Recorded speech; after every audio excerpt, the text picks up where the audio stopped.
Trump out, Putin in. চীনের জামাই আদরে ভাসছেন রুশ প্রেসিডেন্ট ভ্লাদিমির পুতিন। অন্যদিকে চীন সফরে এক প্রকার খালি হাতেই ফিরেছেন ডোনাল্ড ট্রাম্প। গত এক সপ্তাহে বিশ্ব কূটনীতির প্রধান মঞ্চ হয়ে উঠেছে বেইজিং। মাত্র কয়েকদিনের ব্যবধানে বিশ্বের দুই প্রবল ক্ষমতাধর নেতাকে গ্রেট হল অফ দ্য পিপলের সামনে লাল গালিচা সংবর্ধনা ও তোপধ্বনিতে স্বাগত জানিয়েছেন চীনের প্রেসিডেন্ট শি জিনপিং। তবে আপ্যায়নে কোনো কমতি না থাকলেও দুই নেতার প্রাপ্তির খাতা বলছে ভিন্ন কথা।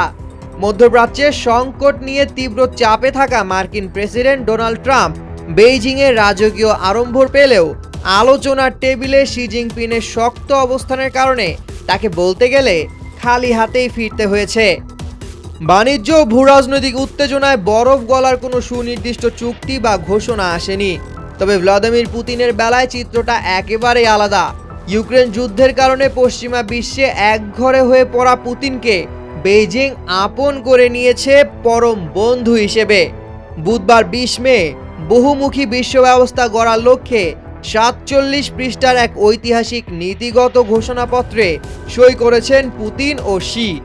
দুই দেশের সম্পর্ক ও সমন্বয় আরও গভীর করতে বাণিজ্য ও প্রযুক্তি খাতে 20টিরও বেশি চুক্তি স্বাক্ষরিত হয়েছে, যা দ্রুত সম্পন্ন করতে 4 জন কর্মকর্তা একই সঙ্গে সই করেন। বিশ্লেষকদের মতে ট্রাম্পকে আতিথেয়তা দিয়ে শি জিনপিং বিশ্বের বুকে নিজেদের অপরিহার্যতা প্রমাণ করেছেন। তবে পুতিনের সঙ্গে নতুন বিশ্ব গড়ার চুক্তির মাধ্যমে বেইজিং বিশ্বকে একটি স্পষ্ট বার্তা দিয়ে গেল, কূটনীতির সমীকরণে যুক্তরাষ্ট্রের চেয়ে রাশিয়াই এখন চীনের কাছে সবচেয়ে বড় কৌশলগত মিত্র। সামিউল জয়, বাংলা পোস্ট।